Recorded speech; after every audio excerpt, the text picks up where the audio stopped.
మోడరేట్గా ఉందన్న. మరి హార్డ్ అంటే కొద్దిగా ఎక్కువ ఎకనా దాని సోషల్ అవుట్లుక్ అని వచ్చింది ఇక తెలంగాణది. దాని మీద కొంచెం ఎక్కువ ఫోకస్ చేసిన వాళ్ళకి స్కోర్ బాగా చేయగలుగుతారు.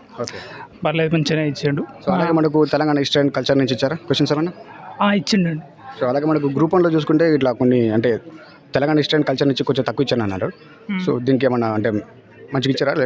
దీంట్లో మంచిగానే ఇచ్చిండట. దాని బ్లూ ప్రింట్ ప్రకారం ఇచ్చిండు.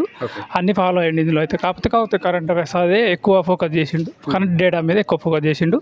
పాలిటీ, ఇండియన్ హిస్టరీ పర్లేదు, బాగా ఇచ్చిండు అంతే. అంటే అవి కూడా ఇట్లా మనకు అంటే సబ్జెక్ట్ నుంచి ఇచ్చారా లేదంటే ఇట్లా కరెంట్ అఫైర్ బేసిక్ నుంచి ఇచ్చారా? ఈసారి సబ్జెక్ట్ నుంచి ఇచ్చిండండి. చాలా అన్ని బుక్స్లలో మ్యాక్సిమం క్వశ్చన్స్ ఉంటాయి.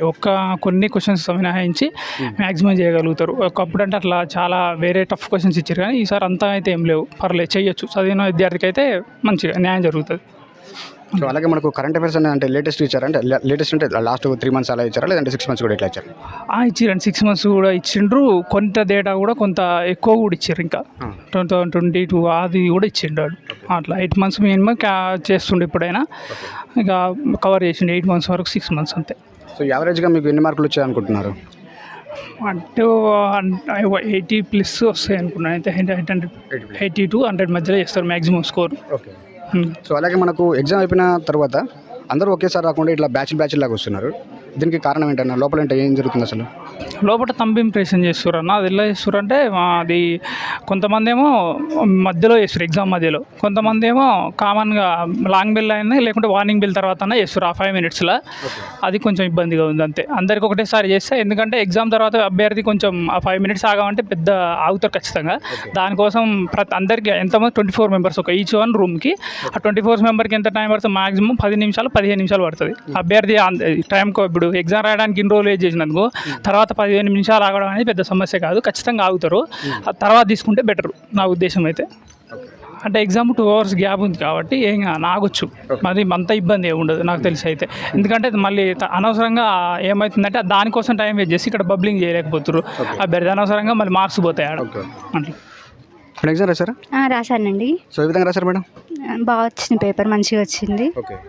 అంటే మనకు క్వశ్చన్స్ అనేది డైరెక్ట్ క్వశ్చన్ ఉన్నాయా లేదంటే ఇట్లా ఎలిమినేషన్ ప్రాసెస్లో ఉన్నాయా? అంటే తీర్మానాలు ఇలా డైరెక్ట్ ఏమి ఇవ్వలేదు, ఎలిమినేషన్ ప్రాసెస్లోనే చేసుకోవాలి. ఓకే. సో మనకు అలాగే కరెంట్ అఫైర్స్ అనేది ఎలా అడిగారు మేడం? కొంచెం టఫ్గానే ఉంది సార్. సో అలాగే మనకు స్టేట్ అండ్ సెంట్రల్ స్కీమ్స్ ఇచ్చారా మేడం? ఇచ్చారు సార్. స్టేట్ ఇచ్చారు, సెంట్రల్ ఇచ్చారు. సో ఏమైనా గుర్తున్నా మేడం చెప్పచ్చు? సెంట్రల్ సీక్వెన్సీగా అడిగారు సార్. ఓకే. అంటే ముందు ఏదో అంటే ఏ పథకం వచ్చిందని చెప్పేసి స్టార్టింగ్ నుంచి సీక్వెన్సీలో అరేంజ్ చేయమని అడిగారు. ఓకే. సో అంటే డైరెక్ట్ క్వశ్చన్ మనకు తక్కువ అంటారు? తక్కువనే సార్, రేరు. ఓకే. సో పేపర్ ఎలా వచ్చిందని మనకు? పేపర్ ఎలా వచ్చినా కూడా పేపర్ అనేది సెకండరీ ఆప్షన్. ఫస్ట్ వచ్చేసి ఓఎంఆర్ షీటు విధానం అనేది మార్చాలి. ఎందుకంటే దీనివల్ల ఇప్పుడు ఓఎంఆర్ షీటు వీళ్ళు మాన్యువల్గా తీసుకుంటున్నారు. దానివల్ల ఎవరైతే జెన్యున్గా ప్రిపేర్ అవుతున్నారో వాళ్ళైతే లాస్ అవుతున్నారు. ఎందుకంటే ఇప్పుడు గ్రూప్ 1 ఎగ్జామ్ తీసుకుంటే ఒక్కొక్క రూమ్లో వచ్చేసి 6-7 members ఆబ్సెంట్ అయినారు. ఈ 6-7 members ఇంట్లో కూర్చొని రాసినా కూడా అక్కడ వాళ్ళకు ప్రజెంట్ చేసుకున్న ఆశ్చర్యం లేదు. ఎలా అంటారా? అది కూడా మనం ప్రాక్టికల్గా చెప్పొచ్చు. ఎలా అంటే ఇప్పుడు మనం రాసేది ప్రతిదీ అతను సింగిల్గా తీసుకుంటాడు. ఓన్లీ రిజల్ట్ మాత్రమే ఆన్లైన్లో ఇస్తాడు. కాబట్టి ఆబ్సెంట్ అయినోడు ఎవడైనా పొలిటికల్ అభ్యర్థి కానీ ఎవరైనా ఉన్నారనుకో, వాళ్ళకి తెలిసిన వాళ్ళు వాళ్ళ ఇంట్లో కూర్చొని రాసినా కూడా జస్ట్ బబ్లింగ్ కాబట్టి వాడు అక్కడ పోయి పెట్టుకుంటాడు. ఇదంతా మాన్యువల్ కదా, ఒక థంబ్ ఇంప్రెషన్ లేదు. ఒక ఓఎంఆర్ షీట్లో మనకు అంటే క్యాండిడేట్ నేమ్ కానీ ఫోటో కానీ ఇలాంటి క్యాండిడేట్ నేమ్ ఏం లేదు. ప్రతిదీ మనం రాయాలి. మనమే నెంబర్ రాసి ఫిల్ చేయాలి. అంటే హాల్ టికెట్ నెంబర్ కూడా ప్రింట్ అయ్యి రావట్లేదు. హాల్ టికెట్ నెంబర్ మనమే రాయాలి. ప్రింట్ ఏం లేదు. సో దీనివల్ల ఎవరైతే అధికారంలో ఉంటారో వాళ్ళకు ఎక్కువ అవకాశాలు ఉన్నాయని మేము అనుకుంటున్నాం. జెన్యున్గా ప్రిపేర్ అయ్యే అభ్యర్థికి అయితే లాస్ ఈ విధంగా ఉండడం. ఈరోజు మనీ ప్రాబ్లం అనుకుంటే బోర్డు అది కష్టం. ఎంత అవుతుంది అన్న? అయితే మనీ ఏం కాదు దానికి. ఇవాళ రేపు 10th ఎగ్జామ్ రాసేటోనికి అతనికే ప్రతిదీ మనకు అన్నీ వస్తున్నాయి, ఆన్లైన్ వస్తున్నాయి. అతని ఫోటో, సిగ్నేచర్ రాదు, అతని ఫోటో వస్తుంది, హాల్ టికెట్ నెంబర్ వస్తుంది, డీటెయిల్స్ వస్తుంది, ఫాదర్ నేమ్, మదర్ నేమ్ కూడా వస్తుంది. సో ఇవాళ గ్రూప్ 1, గ్రూప్ 4 గ్రూప్స్ క్యాడర్లో TSPSC నిర్వహించే ఎగ్జామ్స్ ఈ పద్ధతి అయితే బాగాలేదు. ఇది చాలా చేంజ్ చేసుకోవాలి. సో అలాగే మనకు చాలామందికి అంటే లేట్గా బయటకు రావడానికి ఇలా థంబ్ ఇంప్రెషన్ కూడా లేట్ అవుతుంది అంటున్నారు. సో ఇది దేనికన్నా అంటే ఎట్లా చేస్తున్నారు? అది ఇంకా థంబ్ ఇంప్రెషన్ అది అంటే 3 రూమ్లకు కలిపి ఒకటే ఇస్తున్నారంట. కొంతమందికి ఇంకా సరిగ్గా స్టిక్ కూడా పడట్లేదంట. ఏంటిది స్టిక్ అంటే? ఇప్పుడు ఒక మనం పిన్ లెక్క ఒక జాయింట్ లెక్క ఉంటుంది, అది ఒక టేప్ జాయింట్ చేసినట్టు అలా ఉండి దాన్ని టచ్ చేసి పెడుతున్నారు. అది 2-3 rooms పెడుతున్నారు. అది కూడా ఎగ్జామ్ అయిపోయిన తర్వాత పెడుతున్నారు. ఓకే. అదంటే అలా ఎందుకు పెడుతున్నా తెలియదు. మేమేమనుకుంటున్నాం అంటే టైం సేవ్ ప్రాసెస్ అనుకుంటున్నాం మేమైతే. అలా పెట్టడం వల్ల అంటే మధ్యలో స్టూడెంట్స్కి ఎవరికి ఇబ్బంది కలిగించకుండా లాస్ట్లో పెట్టడం. ఎగ్జామ్ అయిపోయిన తర్వాత అది ఒక 2-3 మినిట్స్ పని. అది పెద్ద ఒక రూమ్కి 5 మినిట్స్ వేసుకున్నా అది పెద్ద ప్రాబ్లం కాదు. అది 3 రూమ్స్కి 15 మినిట్స్లో అయిపోతుంది. అది ప్రాబ్లం ఏం కాదు. కానీ ఇదైతే మార్చుకోవాలి టీఎస్పీఎస్సీ అనేది. ఇలా కాకుండా ప్రతిదీ ఆన్లైన్లో వచ్చేటట్టు చూడాలి. Candidate photo, hall ticket number, వాళ్ళ డీటెయిల్స్ ప్రతిదీ అది వస్తే జెన్యున్గా ప్రిపేర్ అయ్యే వాళ్ళకైతే లాభం జరుగుతుంది. ఇప్పుడు అలాగే మనకు కొత్తగా ప్రిపేర్ అభ్యర్థులు ఉంటారు కదా, సో వాళ్ళు ఏంటంటే ఏ సబ్జెక్ట్ మీద బాగా గ్రిప్ పెంచుకుంటే ఇట్లా చేయగలరు అన్నట్టు? ఇప్పుడు సబ్జెక్ట్ గ్రిప్ అనేది ఏం లేదన్న. ఇప్పుడు ఇచ్చే పేపర్లు ప్రతిదీ మనం కరెంట్ అఫైర్స్ బేస్ చేసుకొని చదివిన వాళ్ళకైతే ప్లస్ అవుతుంది.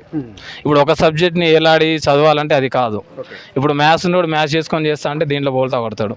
ఇది నమ్ముకొని పోయినాడు ఇప్పుడు మ్యాథ్స్ పేపర్ వచ్చింది అనుకో ఇది చేస్తాయి. ఇప్పుడు మనం ఆల్రెడీ ఎస్ఐ కానీ మిగతా పేపర్లు ఆల్రెడీ ఎస్ఐ కానిస్టేబుల్ పేపర్లు చూసినాం. మ్యాథ్స్ నమ్ముకొని పోయినాడు పేపర్ ఎట్లా ఇచ్చిండో తెలుసు కదా అందరికీ. సో అలా కాకుండా ప్రతిదీ ఏ సబ్జెక్ట్ అయినా తక్కువ తీయకుండా ఒక కరెంట్ అఫైర్స్ బేస్ చేసుకొని ప్రతి సబ్జెక్టు ఫస్ట్ బేసిక్స్ ఉండాలి. బేసిక్స్ ఉండొద్దు చెప్పట్లేదు, బేసిక్స్ తీసుకొని కరెంట్ అఫైర్స్ని కలిపి అన్ని సబ్జెక్టులకి కలిపి చదివేటోళ్ళకి మాత్రం లాభం జరుగుతుంది. ఉత్తగా ఒక సబ్జెక్ట్ 2 సబ్జెక్టు చదువుకొని నాకు అంతా వచ్చు, నేను 2 సంవత్సరాల నుంచి ప్రిపేర్ అవుతున్నా, నాకు జాబ్ రాలేదు, నేను సూసైడ్ చేసుకుంటా అనేది అతని మూర్ఖత్వం అది. సో ఎవరైనా సరే ఎన్ని సంవత్సరాలు ప్రిపేర్ అవుతున్నా అన్నది కాదు, మనం ప్రిపేర్ అయ్యే విధానంలో కొన్ని షార్ట్ కట్స్ అనేది చూసుకోవాలి. ఇప్పుడు ఎగ్జాంపుల్ మనకు మహర్షి సినిమాలో ఒక డైలాగ్ ఉంటుంది, మోఫరా తెలుసా బోల్ట్ తెలుసా అని అంటాడు. మోఫరా ఎవరికి తెలియదు, సో అందరికి హుసేన్ బోల్టే తెలుసు. అదేంటంటే షార్ట్ రన్ కాబట్టి. సో అలా మనం కూడా కొన్ని మనకంటూ ఒక షార్ట్ కట్స్ దోలాడుకోవాలి, మనం చేసుకోవాలి, మనం ఒక నోట్స్ ప్రిపేర్ చేసుకోవాలి. సో అలాగే మనకు మీరు కానిస్టేబుల్ ఎస్ఐ ఎగ్జామ్లు మీరు రాశారన్నా? రాసినాం అన్న. సో దాంట్లో మనకు తప్పులు వచ్చాయి కొన్ని క్వశ్చన్స్ అనేవి ఫిలిమ్స్లో వచ్చినాయి, మెయిన్స్లో కూడా వచ్చినాయి. సో వాటికి డిలేటెడ్ అయిన క్వశ్చన్ మార్క్స్ యాడ్ చేసిర్రు. సో ఆ విధంగా మనకి ఈ ఎగ్జామ్లో ఏమైనా వచ్చే ఛాన్సులు ఉన్నాయా తప్పు క్వశ్చన్స్? నాకైతే ఒకటే కనిపించింది బ్రో. ఎగ్జామ్ రాశారా మీరు? రాశానండి. సో ఏ విధంగా రాశారండి? మనకు పర్లేదండి. పేపర్ ఎలా వచ్చిందండి? మనకు పేపర్ కొంచెం హార్డ్ వచ్చిందండి. సో అలాగే మనకు ఒకేసారి అందరూ బయటకు రావట్లేదు, అంటే కొంతమంది వస్తారు ఇట్లా బ్యాచ్ లాగా, అంటే అందరికి ఒకే టైం ఉందా ఎట్లా ఇది? అందరికీ ఒకే టైం కానీ ఇన్ టైంలో లోపలికి పంపిస్తున్నారు కానీ ఇన్ టైంలో మాత్రం బయటికి పంపించట్లేదు. ఎగ్జామ్ సెంటర్కి కావాల్సిన సదుపాయాలు మాత్రం ఎగ్జామ్ సెంటర్లో ఏం లేవు. ప్లస్ ఇన్ టైంలో పేపర్లు ఇస్తున్నారు బట్ పంపించడం మాత్రం లేట్ అవుతుంది. ఇంకోటి ఏంటంటే వాళ్ళు గవర్నమెంట్ ఇంత బడ్జెట్ అని చెప్పేసి ఎగ్జామ్ సెంటర్కి ఇస్తుంది, కానీ ఆ బడ్జెట్ని మన ఎగ్జామ్ సెంటర్లు ఏవైతే ఉన్నాయో అవి తీసుకోవట్లేదు.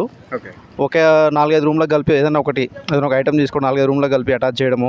సపరేట్గా ఇప్పుడు ఒక రూమ్ అలాట్ చేశారంటే ఆ రూమ్కి సంబంధించిన బడ్జెట్ ఉంటుంది, కానీ దాన్ని వినియోగించట్లేరని చెప్పి నా అభిప్రాయము. ఇంకోటి ఒక ఇన్ టైంలో పేపర్ ఇచ్చినప్పుడు ఇన్ టైంలో పేపర్ తీసుకుంటున్నారు, ఆ ఇన్ టైంలో కూడా అందరిని ఒకేసారి పంపించాలి. వాళ్ళు వెళ్ళట్లేరు వీళ్ళు వెళ్ళట్లేరు అని చెప్పేసి 12:30కి మనకి ఎగ్జామ్ అయిపోతుంది, 12:50 దాకా ఒకరు కూడా బయటికి రావట్లేరు. అంటే దీని ఉద్దేశం ఏంటి? కారణం ఏంటంటే లోపల అసలు ఇంక్ ప్యాడ్స్ లేవంట. 30 రూపాయలు పెడితే ఇంక్ ప్యాడ్ దొరుకుతుంది, ఇంక్ ప్యాడ్ లేవని చెప్పేసి అందరిని ఇప్పటిదాకా వెయిట్ చేయించారు. మరి ఇన్ టైంలో లేట్ అవుతే మరి ఎగ్జామ్ సెంటర్కి ఎలో చేస్తారా మనల్ని? ఎలో చేయడానికి అవకాశం ఉండదు కదా. సో ఆఫ్టర్నూన్ మళ్ళీ ఇంకో ఎగ్జామ్ ఉంది, మళ్ళీ ఆఫ్టర్నూన్ 2:30కి ఎగ్జామ్ ఉంది మళ్ళీ. ఓకే, ఇది గ్రూప్ 4 అయినా? మళ్ళీ గ్రూప్ 4 పేపర్ 2. అవుట్. ఎక్కడి నుంచి వచ్చారండి మీరు? నేను నల్గొండ నుంచి వచ్చాను. ఓకే, అంటే యావరేజ్ వచ్చింది. అలాగే మనకు కరెంట్ అఫైర్స్ కూడా పర్లేదు, అంటే డెప్త్ కూడా లేదంటే అంటే చదివే వాళ్ళకి పర్లేదు. చదివిన అంటే 6 మంత్స్ నుంచి చదివితే చేయొచ్చు. సో కరెంట్ అఫైర్స్ మనకు లేటెస్ట్ ఇచ్చారా లేదంటే ఓల్డ్ ఇచ్చారు? అంటే last 3 months or 6 months? 6 months నుంచి వచ్చారు. అలాగే స్టేట్ అండ్ సెంట్రల్ స్కీమ్స్ ఏమైనా ఇచ్చారు? స్కీమ్స్ రైతు బంధు కానీ రైతు బీమా, దళిత బంధు ఇచ్చారు.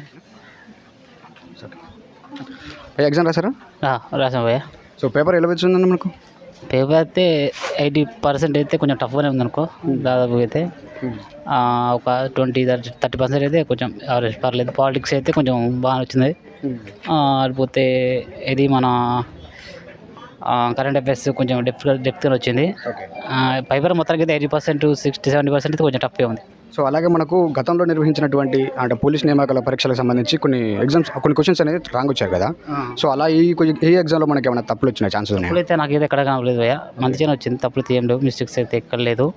మేబీ ఏమైనా ఉంటే టీఎస్పీఎస్సీ వాళ్ళు చూడొచ్చు అనుకుంటున్నాను. నాకైతే కనబడలేదు, మిస్టేక్స్ తెలియవు, 90% తెలియవు. ఓకే, అట్లా. సో అలాగే మనకు కరెంట్ అఫైర్స్ అనేది ఎలా అడిగారండి? మనకు కరెంట్ అఫైర్స్ అంటే డైరెక్ట్ క్వశ్చన్ ఉన్నాయా లేదంటే ఇట్లా అంటే డైరెక్ట్గా? అంటే కొన్ని డైరెక్ట్ ఉన్నాయి, కొన్ని ఇండైరెక్ట్గా ఉన్నాయి. కొన్ని క్వశ్చన్స్ అయితే అది డైరెక్ట్ ఉండి కొన్ని ఇండైరెక్ట్స్ ఉన్నాయి, పర్లేదు. కానీ అటు పోతే పాలిటిక్స్ కొంచెం మన బాగుంది.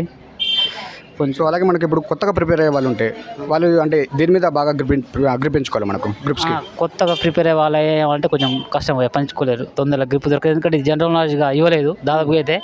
మొత్తం ఏది మన జనరల్ అవేర్నెస్గా అంటే మనం అవగాహన మనకు ఉండాలి, అవగాహన బయట నుంచి అవగాహన వచ్చే విధంగా అయితే ఉంది. బుక్స్ నుంచి టెక్స్ట్ బుక్స్ దాదాపు ఏం లేవు ఇలా, దాదాపు ఎక్కడో కొన్ని పాలిటిక్స్ అయితే కొన్ని సందర్భాలు తప్ప ఎక్కువ ఏం చేయలేదు, బుక్స్ నుంచి ఎక్కువ రాలేదు ఇక్కడ.